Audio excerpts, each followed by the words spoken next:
आप सबके प्रणाम करे छे। बेगूसराय के नौलखा मंदिर में विराजमान प्रभु श्री राम और माता मंगलम को कोटि कोटि प्रणाम। भाइयों, बिहार में लालू जी के नेतृत्व में कांग्रेस और लालू जी के राज में बिहार में अराजकता चरम पर पहुंची थी। नक्सलवाद और आतंकवाद सिर चढ़ करके बोल रहा था, गुंडागिर्दी चरम पर थी। और लालू जी आज भी जब भारत डिजिटल युग में प्रवेश कर चुका है, तब भी लालटेन युग में आपको ले जाना चाहते हैं। लालटेन युग में जाएगा बिहार क्या? अब तो डिजिटल युग में जाना है और हम उस डिजिटल युग में प्रवेश कर चुके हैं। इसलिए नए भारत का नया बिहार बनाना है और आत्मनिर्भर और विकसित भारत की संकल्पना को साकार करना है। और इसी के लिए आज मैं आपके पास बेगूसराय की इस पावन धरा पर आया हूं। महान साहित्यकार रामधारी सिंह दिनकर की पावन धरा है। मां गंगा का आशीर्वाद भी है और साहित्य की देवी, ज्ञान के अधिष्ठात्री देवी मां सरस्वती, जिनके स्वर में गूंजती थी, ऐसे महान कवि की इस पावन धरा को कोटि कोटि नमन भी कर लो और आपका आह्वान भी कर लो। देखो, आपके द्वारा चुना गया प्रतिनिधि, आपका सांसद विकास भी कराया और बिना रुके, बिना डिगे, बिना थके, बिना झुके विकास भी कराया और मूल्य और आदर्शों के साथ आपके लिए लड़ता रहा, कार्य करता रहा। ऐसे प्रतिनिधि बार बार चुने जाने चाहिए। चुने जाने चाहिए कि नहीं चुने जाने चाहिए? चुने जाएंगे ना बहनों और भाइयों।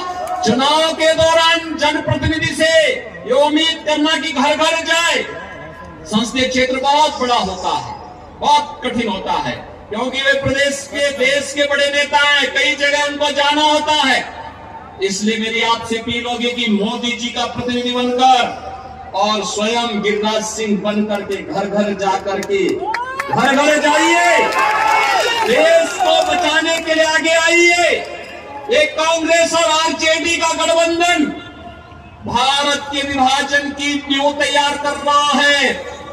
बाबा साहब भीमराव अंबेडकर के द्वारा बनाए गए संविधान में ओबीसी, एससी, एसटी के आरक्षण पर सेंध लगाने की तैयारी कर रहा है और यह छूट इनको कतई मत देना, क्योंकि बाबा साहब भीमराव अंबेडकर ने कहा था कि धार्मिक आधार पर हिंदुस्तान में आरक्षण नहीं हो सकता है और यह आरक्षण हमें धार्मिक आधार पर नहीं होने देना चाहिए। लालू जी के सर पर फूटी पड़े हैं कि सभी मुसलमानों को ओबीसी का आरक्षण मिलना चाहिए। अगर ओबीसी का आरक्षण आप उनको दे देंगे तो फिर हमारा ओबीसी कहां जाएगा, कहां जाएगा? और कांग्रेस ने इसके आरक्षण को राजेंद्र सच्चर कमेटी बना करके पहले ही सेंध लगाने की शुरुआत की थी। बहनों और भाइयों, इनकी साजिश को सफल नहीं होने देना है। और दूसरा महान काम कांग्रेस क्या करने जा रही है? कांग्रेस ने अपने मैनिफेस्टो में कहा है कि अगर वो सत्ता में आएगी तो सत्ता में आने पे अल्पसंख्यकों की रुचि के अनुसार उनको खान पान की स्वतंत्रता देगी। बहनों और भाइयों, मैं आपसे पूछना चाहता हूं, ऐसा कौन सा भोजन है जो अल्पसंख्यकों को रुचिकर लगता हो और बहुसंख्यकों को नापसंद हो? वह सत्तू तो सभी खाते हैं, बाटी चोखा भी सभी खाते हैं, लेकिन एक में है हमारा बहुसंख्यक समाज कहता हम गौ मांस नहीं खाएंगे, गौ हत्या भी बर्दाश्त नहीं करेंगे। क्या आप इसको स्वीकार करेंगे? क्या कांग्रेस की मंशा को, क्या जेडी की मंशा स्वीकार होगी? बहनों और भाइयों, नहीं होगी। तो इस पाप के लिए इनको माफ भी मत करना, इनको माफ भी नहीं करना। जो लोग रामद्रोही हैं, जो बाबा साहब भीमराव अंबेडकर के द्वारा बनाए गए संविधान को धार्मिक आधार पर बांटना चाहते हैं, जिन लोगों ने आपको विकास से वंचित किया, जो लोग बिहार में अराजकता के कारण थे, ये चुनाव उनकी जमानत को जब्त करने का एक माध्यम बनना चाहिए। सहमत है? सहमत है? तो हम आश्वस्त होकर के मैं मोदी जी को बताऊं कि बेगूसराय से गिरिराज सिंह जी भारी जाएंगे ना? सभी लोग सहमत हैं? तो फिर मेरे साथ बोलेंगे भारत माता की, भारत माता की, भारत माता की।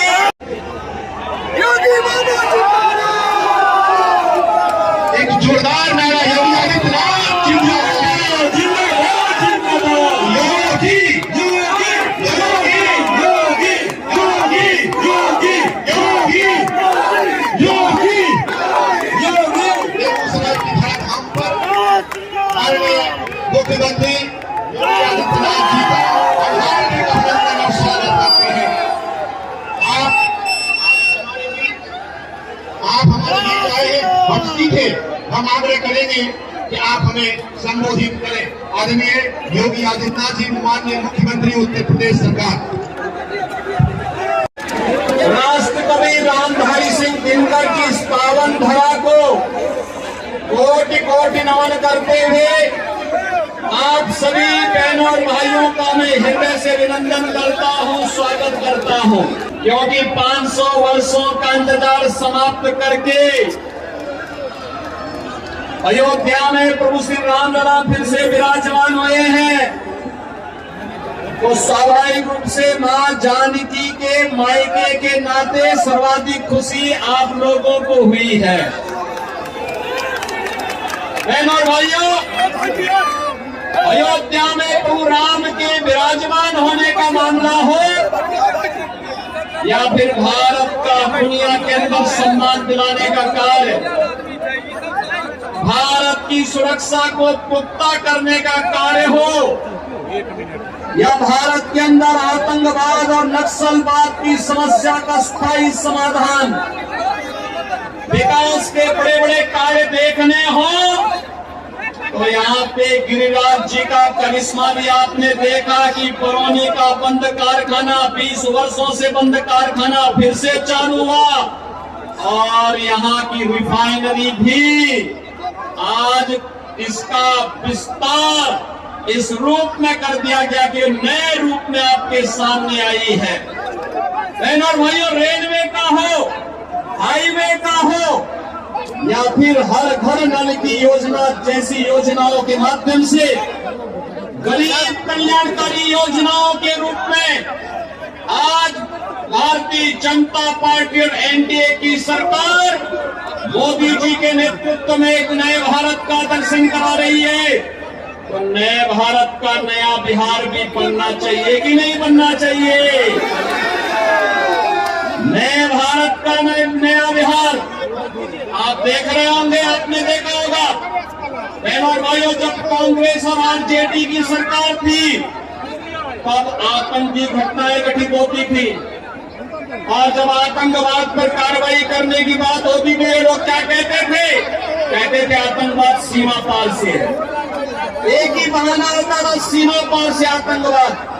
बहनों और भाइयों, आज सीमा पार से आतंकवाद नहीं, आज तो कोई जोर से पटाखा भी फट जाए ना तो पाकिस्तान सबसे पहले सफाई देता है कि मेरा हाथ नहीं है। जब मजबूत सरकार होती है तो ऐसे ही दुश्मन अपनी औकात पे रहते हैं। जब मजबूत सरकार होती है तो आतंकवाद सिर चढ़ करके बोलता है। आज मोदी जी के नेतृत्व में एक मजबूत सरकार है।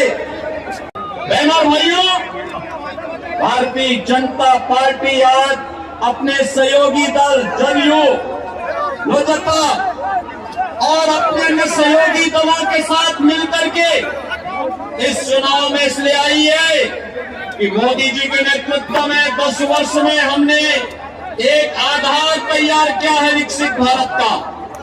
विकसित भारत की संकल्पना को साकार करने के लिए एक बार फिर से मोदी जी को देश की कमान सौंपने की आवश्यकता है। अब तक 3 चरणों के चुनाव हुए हैं। और देश का सबसे बड़ा राज्य उत्तर प्रदेश है, 80 लोकसभा सीट है। और हमने तो तय किया उत्तर प्रदेश वासियों ने कि 80 की 80 लोकसभा सीट पर कमल खिलाएंगे मोदी जी को। 80 की 80 कमल की मालाओं का हार मोदी जी के गले में पहनाएंगे। और मैं अब तक कह सकता हूं कि कई राज्यों में मुझे जाने का अवसर प्राप्त हुआ, एक ही स्वर गूंज रहा है। और चुनाव तो बहनों और भाइयों बात स्पष्ट हो चुका है, राम भक्तों और राम द्रोहियों के बीच में चुनाव जा चुका है। जो राम भक्त है आत्मनिर्भर और विकसित भारत की संकल्पना के लिए कार्य कर रहे हैं, सबका साथ और सबके विकास के लिए कार्य कर रहे हैं। जो राम द्रोही है उनका पाकिस्तान प्रेम जग रहा है, आप देख रहे होंगे, उनका पाकिस्तान प्रेम जग रहा है। राम भक्तों पर गोली चलाते हैं और बहनों और भाइयों किसी माफिया के मरने पर मातम मनाते हैं। ये लोग राम भक्तों पर गोली चलाने वाले लोग रामद्रोही क्या सत्ता में जाएंगे क्या? क्या इनको जाने का अधिकार होना चाहिए क्या? कि बड़ी दुर्गा माता का तस्वीर माननीय मुख्यमंत्री उत्तर प्रदेश को वह भेंट करें और यह प्रतीक चिन्ह हमारी संस्कृति की, बेगूसराय की वह भेंट शुरू करें। योगी आदित्यनाथ जिंदाबाद।